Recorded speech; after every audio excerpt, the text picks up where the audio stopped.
it's that freedom that we have to make sure that we get that information, which is something that's so vital. And it's the freedoms that we have taken for granted for so long. And in some ways, the dumbing down of America with these, training people's brains to have a 5-second rule, or if I can't get, some little endorphin rush of something in 5 seconds, I turn the channel. It's got to be sensationalized for me instead of actually sitting down and reading like we should do with the newspaper. Okay, old man here talking. But at the end of the day, this is still incumbent. And as Jefferson was talking about, it's the incumbent upon you have to be able to find the truth, seek the truth, and free speech is necessary for the discussion, have open discussion, having the opportunity for freedom of conscience, as he said, is an unalienable right because people have the right and the duty to think for themselves.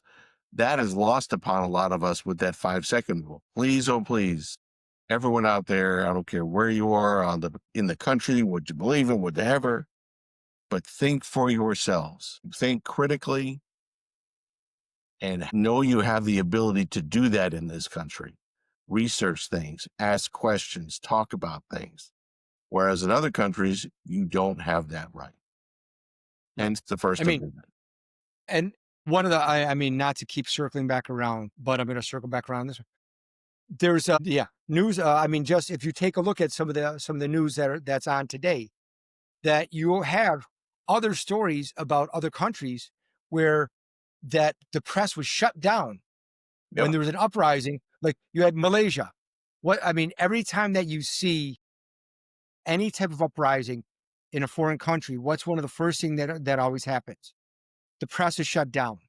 That they close on the press because that's who gets that information out.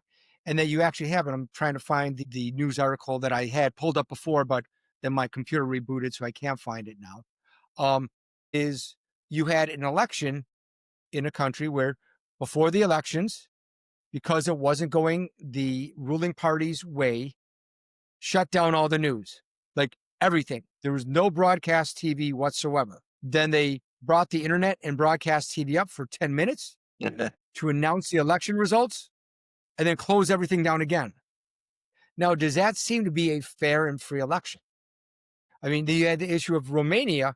Romania ended up kicking out results of one of their elections because of the confirmed Russian interference with the election, providing false information. So that's why, again, the first thing that whenever there's an issue that the government doesn't like, especially in foreign governments, you'll see the first thing that they go after is the press. They shut down the press, or in some cases, like in Russia and in China and in Venezuela, they control the press. There's no free press.